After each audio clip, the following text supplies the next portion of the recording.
নির্বাচনটা কোনো আবেগের বিষয় না। দুর্নীতির ব্যাপারে আমরা জিরো টলারেন্স মেনটেন করব। আমরা নিজেরা দুর্নীতি করব না, কাউকে এক টাকা দুর্নীতি করতে দেব না। আমরা 54 বছরে যে রাজনীতি দেখেছি, যে রাজনৈতিক কালচারগুলো দেখেছি, এটা আমরা চাই না। আমরা নতুন রাজনৈতিক বন্দোবস্ত দেখতে চাই। কিরকম? যে রাজনীতির মধ্যে দুর্নীতি থাকবে না, যেখানে সন্ত্রাস থাকবে না, সেখানে মাস্তানি থাকবে না, সেখানে চাঁদাবাজি থাকবে না, সেখানে জুলুমতন্ত্র থাকবে না, ন্যায় বিচার থাকবে, সেখানে মানে ফেসিবাদ গড়ে ওঠার কোনো সম্ভাবনা থাকবে না, সেখানে স্বৈরতন্ত্র প্রতিষ্ঠিত করার কোনো সম্ভাবনা থাকবে না।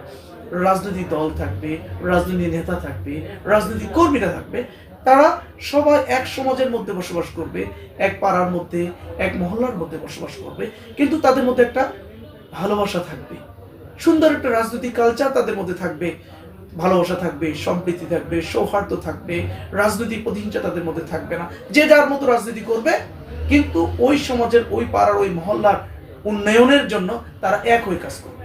এই ধরনের একটা সুন্দর রাজনৈতিক কালচার আমরা গড়ে তুলতে চাই, যেখানে এক দল আরেক দলের মিথ্যা মামলা দিয়ে জেলখানায় নেবে না।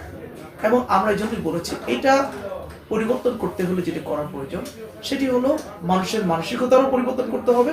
আবার পাশাপাশি আমরা যেটা এবার বলেছি, আমরা জাতীয় সরকার গঠন করতে চাই।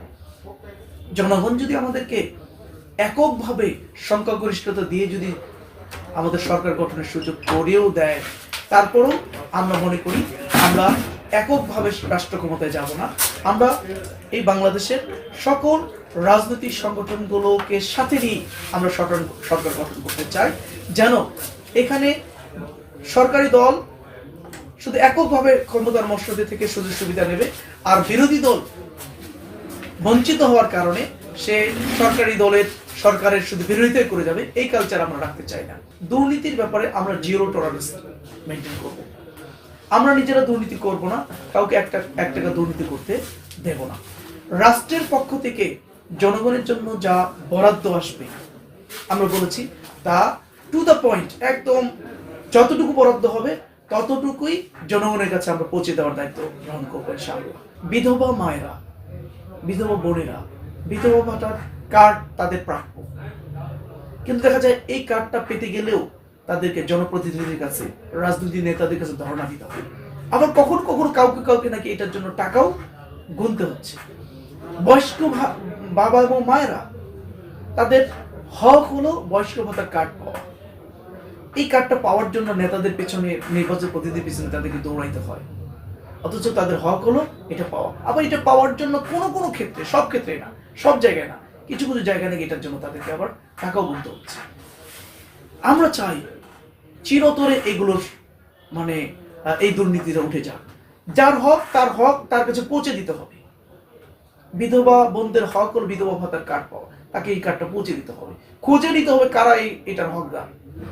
সে আমার কাছে আসবে না, তার কাছে আমি গিয়ে তার ব্যবস্থাটা আমি করে দেবো। এরপরে দেখুন, ভিজিএফ কার্ড বরাদ্দ করা হয়।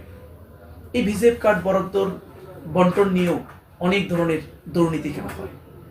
আমরা এটারও সুষ্ঠু, সব মিলিয়ে আমরা যদি দুর্নীতিকে জিরো টলারেন্স করতে পারি, তাহলে দেখা যাবে সবার অধিকার সবাই ঠিকঠাক মতো পেয়ে যাবে ইনশাআল্লাহ।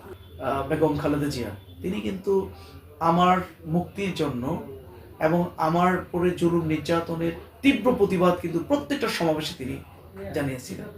এর মধ্য দিয়েই কিন্তু বলা যায় যে সারা বাংলাদেশের মানুষ আমার কথা জেনেছে, যে ছাত্র শিবিরের কেন্দ্র সভাপতিকে গ্রেপ্তার করে তার উপরে কি জুলুম নির্যাতন চালানো হয়েছে।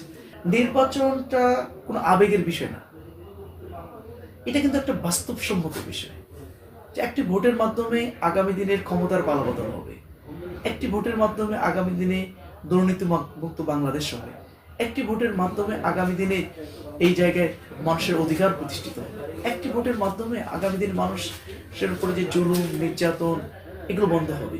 সুতরাং এই জায়গাটাতে আমি একজন প্রার্থী হিসেবে আমি মনে করি মানুষ এগুলো বিবেচনা করবে অবশ্যই।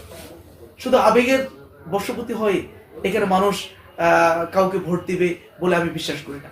এই 5ই আগস্টের আগ পর্যন্ত মানুষ হয়তো কিছু আবেগে ভোট দিয়েছে, কিছু ব্যক্তি দেখে ভোট দিয়েছে, বা একটা দলকে দেখে, প্রতীক দেখে ভোট দিয়েছে, কিন্তু 5ই আগস্টের আগে এবং 5ই আগস্টের পরের ভোটার কিন্তু এক না।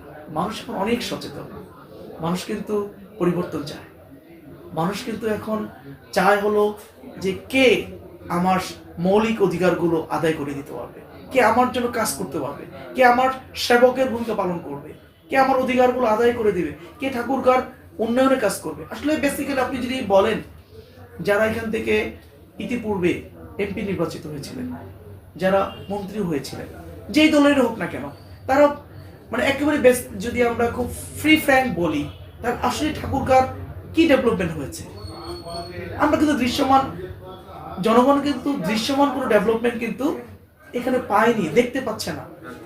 যার কারণে কিন্তু মানুষ এবার নতুনত্বকে বেছে নিতে চাচ্ছে।